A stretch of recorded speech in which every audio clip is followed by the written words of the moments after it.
बस राम के नाम पे चुनाव जीतने की बात करने वाले भगवान राम उनको अच्छी जगह पहुंचा रहे हैं और पहुंचा देंगे। मिल्कीपुर की जनता ये हमसे वोट देने का अधिकार छीनना चाहते हैं।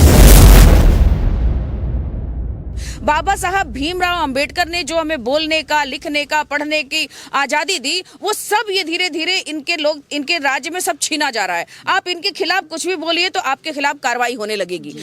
यहाँ का बच्चा बच्चा इस बात को मानता है कि राम उसके दिल में बसते हैं। कोई राम की उंगली पकड़ के लाने वाले लोग जितने ढकोसलेबाज है और जितने बहरूपिया है, उनका सारा पोल पट्टी यहाँ खुल चुका है। और इनके बड़े से बड़े नेता, हमारे पार्टी के जो महिलाएं हैं, चाहे हमारे पुरुष हो, जो हमारे छोटे कार्यकर्ता है, इनसे भी वो एक चुनाव नहीं जीत सकते।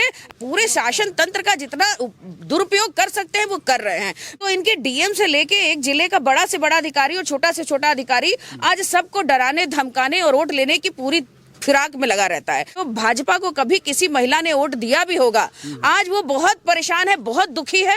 और जो घर में बैठी महिलाएं हैं वो भी सोच रही हैं कि समाजवादी पार्टी की सरकार बनानी है, क्योंकि महिलाएं इस बात से बहुत परेशान हैं और एकदम मन बना के रख चुकी हैं, ठान चुकी हैं कि इनको हराना है। और चूंकि उत्तर प्रदेश में केवल समाजवादी पार्टी इनको हरा सकती है, इसलिए सभी के सभी आम जनता का मन बना हुआ है कि इनको समाजवादी पार्टी को जिताना है। समाजवादी पार्टी के कार्यालय पे देख लीजिए, जहां वहीं योगी जी की ऑफिस है 5 कालीदास, वहां से ज्यादा भीड़ समाजवादी पार्टी के राष्ट्रीय अध्यक्ष जी के पास रहती है, क्योंकि जनता को लगता है कि यहां जाएंगे तो हमारी बात सुनी जाएगी, हमारी समस्या का समाधान होगा। साथियों नमस्कार, मैं हूं रजनीश और आप जन आदर्श भारत देख रहे हैं। इस वक्त हम लगातार अयोध्या की जो मिल्कीपुर विधानसभा सीट है उस पर हम लगातार आपके बीच में खबरें करके बहुत सारी वीडियो भेज रहे हैं। अब जो है जैसे जैसे जो चुनाव है, जो उपचुनाव है, वो नज़दीक आता जा रहा है। चूँकि 5 तारीख को वोटिंग होनी है और उससे पहले ही समझिए कि ये चुनाव धीरे धीरे कसता जा रहा है। एक तरह से कहें तो इतनी मजबूती से लोग लगे हुए हैं कि ये समझिए कि बहुत सारे लोग ऐसे हैं जो अब आना शुरू हो गए। बड़े बड़े नेताओं का तांता लगा हुआ है। हमारे बीच में ग्रामीण इलाके में हमारे साथ जो जिनसे हम बातचीत करेंगे, जिनकी वीडियो करने जा रहे हैं, जिनसे बातचीत करके हम ये जानने का प्रयास करेंगे कि गांव में अब क्या माहौल है, किस तरह का जो है रंग बिरंगा रूप जो है वो दिख रहा है। हमारे साथ समाजवादी पार्टी की प्रदेश अध्यक्ष हैं महिला सभा की रेबू श्रीवास्तव जी, जो पूर्व में मंत्री भी रही हैं। वो अभी हमको गांव में मिल गई और बहुत सारी महिलाएं इनके साथ है। बहुत बहुत स्वागत है जी। नमस्कार। क्या कहेंगी, अभी ये चुनाव जैसे जैसे नज़दीक आता जा रहा है, अब जो है सरगर्मियाँ बढ़ती जा रही हैं। पूरा रोड पर देखिए तो पूरा हुटरों का तांता लगा हुआ है, तमाम मंत्री भी उतर आए हैं। तो किस तरह से ये चुनाव देख रही हैं? देखिए, अगर उत्तर प्रदेश में हुटर्स न उतारने होते यहाँ पर, तो जैसे 10 जगह इलेक्शन हो रहे थे, बाई इलेक्शन यहाँ भी करा दिया गया होता। लेकिन इस एक जगह के इलेक्शन को रोक करके उत्तर प्रदेश सरकार अपनी पूरी ताकत यहाँ लगाना चाहती है। अब उसने ताकत पहले भी लगाई, लेकिन आप देख रहे हैं कि किस तरह से अयोध्या की सीट जीत करके समाजवादी पार्टी ने जितनी भव्यता से ये सीट जीती और जनता का जितना सपोर्ट मिला, तो उनकी जो किरकिरी हुई है प्रदेश से लेकर के देश तक और दुनिया तक, वो सब समझ रहे हैं। इसलिए उन्होंने अपनी पूरी ताकत लगाई है। लेकिन यहाँ आप घर घर में बात करेंगे, जनता से बात करेंगे, तो सब उनकी जो ये धर्म और जाति की राजनीति है, इससे बहुत ऊपर उठ करके यहाँ गाँव की जनता समाजवादी पार्टी के साथ है। और गाँव की मैं तो आश्चर्य में, मैं बहुत दूर से यहाँ आई हूँ, आश्चर्यचकित हूँ कि यहाँ की महिलाएं जो घर घर के अंदर हैं, उनसे भी जब मैं बात करती हूँ तो कहती हैं कि अरे ये कैसी बात करते हैं भाजपा वाले कि हम राम जी को लाए हैं। भैया, राम जी को कोई ला सकता है? तो ये अपनी भाषा में जिस तरह से बातें करती हैं, लगता है कि इतने बड़े बड़े नेता मंत्री जो जनता को बेवकूफ बनाने की इनकी सारी स्ट्रेटजी जो है, ये यहाँ मिल्कीपुर अयोध्या में आकर के खत्म हो जाती है। यहाँ का बच्चा बच्चा इस बात को मानता है कि राम उसके दिल में बसते हैं। कोई राम की उंगली पकड़ के लाने वाले लोग जितने ढकोसलेबाज है और जितने बहरूपिया है, उनका सारा पोल पट्टी यहाँ खुल चुका है। और सबसे बड़ी बात की जनता यहाँ की जो किसान है, मिल्कीपुर की खास तौर से, और छुट्टा पशुओं से जितनी जनता यहाँ की परेशान है, उस पे तो बाबा जी ने कोई काम नहीं किया। और यहाँ बातें दूसरी करते हैं, 5 किलो राशन की बात करते हैं। यहाँ जनता की खुद की खेती है, जनता इतना अनाज पैदा कर सकती है कि वो दूसरे राज्यों में सप्लाई कर सके। लेकिन छुट्टा पशुओं के कारण इनके जो फसल बेकार हो रहे हैं, इसके ऊपर कोई काम नहीं करे। तो पहले इनका फसल बर्बाद करो, फिर जाकर के इन्हीं को राशन दे दो। तो इस तरह की जो इनकी जो नीतियां हैं वो जनता को समझ में आती है। पहले महंगाई बढ़ा दो, इनकी खूब ज्यादा महंगाई बढ़ाओ, फिर उनको 5 किलो राशन दे दो। तो महंगाई बढ़ा करके इनकी आमदनी धीरे धीरे कम होती जा रही है, महंगाई बढ़ती जा रही है, पर कैपिटा इनकम कम होती जा रही है। इस देश में, देश और दुनिया में एकदम अगर इनके कल बल छल और ये जो प्रशासन को बिल्कुल अपने एजेंट के रूप में काम करवाते हैं, अगर इस तरह की रणनीति से बाहर आ जाए और इस तरह की रणनीति बनाना छोड़ दे तो इनकी एक भी सीट नहीं निकलेंगी। और समझ लीजिए कि इनके बड़े से बड़े नेता, हमारे पार्टी के जो महिलाएं हैं, चाहे हमारे पुरुष हो, जो हमारे छोटे भी कार्यकर्ता है, इनसे भी वो एक चुनाव नहीं जीत सकते अगर ये धर्म और जाति की बात ना करें, ऊंच नीच की बात ना करें, भगवान को बीच में ना लाएं, धर्म को बीच में ना लाएं, तो ये छोटा से छोटा चुनाव समाजवादी पार्टी से नहीं जीत सकते। अच्छा, ये एक चीज सबसे महत्वपूर्ण जो सवाल है, आप चूंकि महिला सभा की प्रदेश अध्यक्ष हैं और सबसे ज्यादा महिलाओं में हमने देखा, नेताओं में सबसे ज्यादा आप चलने वाली, और ये योगी आदित्यनाथ जी इस बार आए रैली के, उन्होंने कहा कि जहां देखे सपाई वहां बिटिया घबराई। बहुत सारी महिलाएं आई थी, बहुत सारे लोग आए थे। इस तरह के जो नारे दे रहे हैं समाजवादियों को देख करके बिटिया घबरा जा रही हूँ बोल रहे हैं। अभी ये देखिए, ये इन्होंने बेटी बचाओ बेटी पढ़ाओ का नारा दिया और सरकार बना ली, नारी बंधन, अभिनंदन, ऐसे तमाम नारे दिए।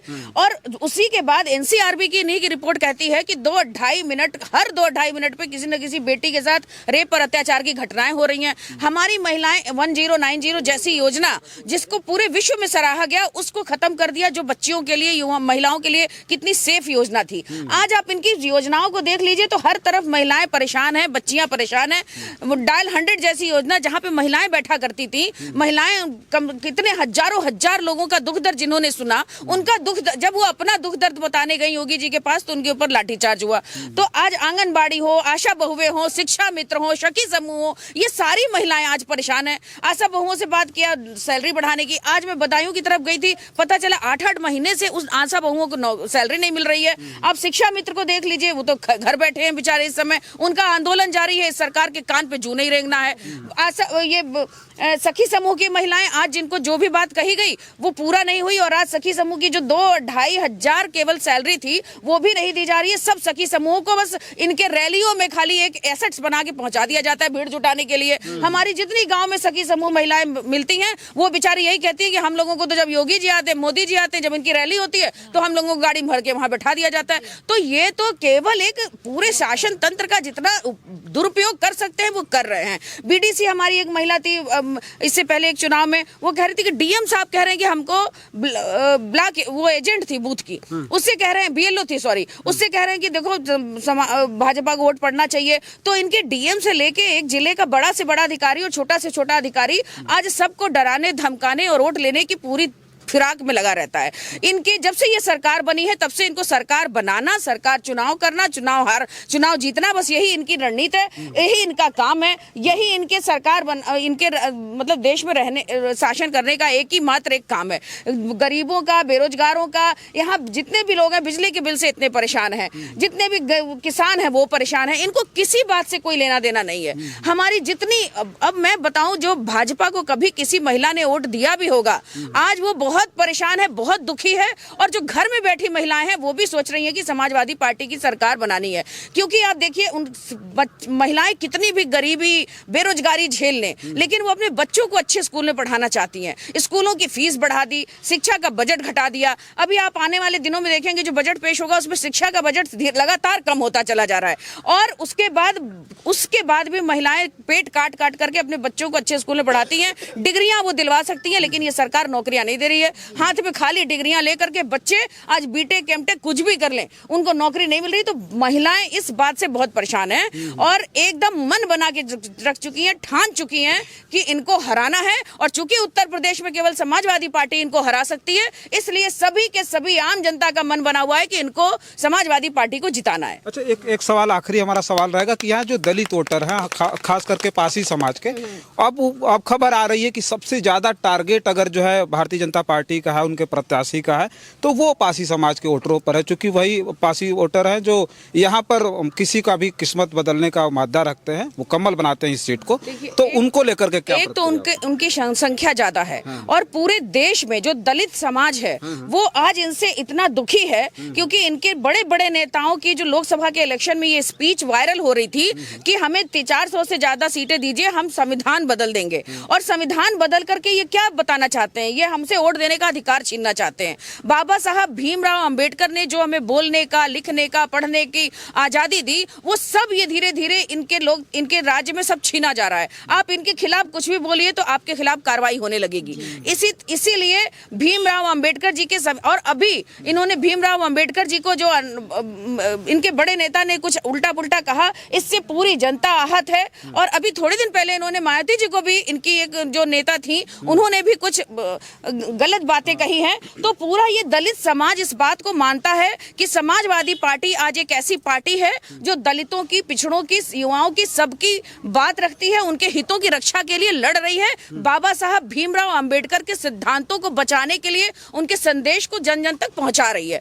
तो इस सभी लोग समाजवादी पार्टी से जुड़ चुके हैं। अब ये लाख समझाना चाहें, बताना चाहें, इनका टारगेट है यही कि जो पिछड़े, जो हमारी पीडीए का नारा हमारे राष्ट्रीय अध्यक्ष ने दिया है, उसके वो उसको ये टारगेट किए हुए हैं। लेकिन अब ये सब मन बना चुके हैं कि समाजवादी पार्टी के साथ रहना है। इन्होंने देखा है कि समाजवादी पार्टी और हमारे राष्ट्रीय अध्यक्ष उनके हितों के लिए हर एक मौके पे ट्वीट करते हैं, बोलते हैं और साथ में खड़े रहते हैं। आप वही समाजवादी पार्टी के कार्यालय पे देख लीजिए, जहां वहीं योगी जी की ऑफिस है 5 कालीदास, वहां से ज्यादा भीड़ समाजवादी पार्टी के राष्ट्रीय अध्यक्ष जी के पास रहती है, क्योंकि जनता को लगता है कि यहाँ जाएंगे तो हमारी बात सुनी जाएगी, हमारी समस्या का समाधान होगा। वहां जाकर के उनको कुछ नहीं मिलता है, केवल वादे और केवल बातें सुनी जाती है। कितनी महिलाएं वहां जाके मिट्टी का तेल छिड़क के आग लगा लेती हैं वहीं पर, और वहां कुछ नहीं होता है। आज वहां देख लीजिए, जहां लखनऊ में आज 68,000 भर्ती वाली महिलाएं छोटे छोटे बच्चों को गोद में लेकर के आज भी वहां पड़ी हुई हैं, उनकी कोई सुनने वाला नहीं है। तो ये सरकार कान में तेल डाल के बैठी है, उसको कुछ नहीं करना है। बस राम के नाम पे चुनाव जीतने की बात करने वाले भगवान राम उनको अच्छी जगह पहुंचा रहे हैं और पहुंचा देंगे। मिल्कीपुर की जनता ने एक बार अपना मत दे चुकी है। अयोध्या में मिल्कीपुर से जब जो सांसद जीते, उस समय भी जीते थे मिल्कीपुर से भी, और अब ज्यादा भारी मात्रा में वोट मिलेगा और जीतेंगे। और दलित और जो पिछड़े हैं वो तो समाजवादी हमारे राष्ट्रीय अध्यक्ष जी से इतना उनका मन लग गया है और इतना उनको अच्छा समझ चुके हैं, और ये भी समझ चुके हैं कि ये सरकार किस तरह से दलितों की उपेक्षा उन्होंने राष्ट्रपति जी की, जो महिला राष्ट्रपति थी उनकी की, उन्होंने मायावती जी की, उन्होंने भीमराव अंबेडकर जी की। तो अब जनता अच्छी तरह से समझ चुकी है, इनके बहकावे में नहीं आने वाली है। चलिए ठीक है। देखिए, हम चर्चा कर रहे थे, समाजवादी पार्टी महिला सभा की प्रदेश अध्यक्ष हमारे साथ थी, जो गांव-गांव घूम कर के मतलब यूनिक तरीके से इनका प्रचार चल रहा है। मतलब घर घर जा रही हैं, लोगों के बीच जाकर के महिलाओं को समझाने का प्रयास कर रही हैं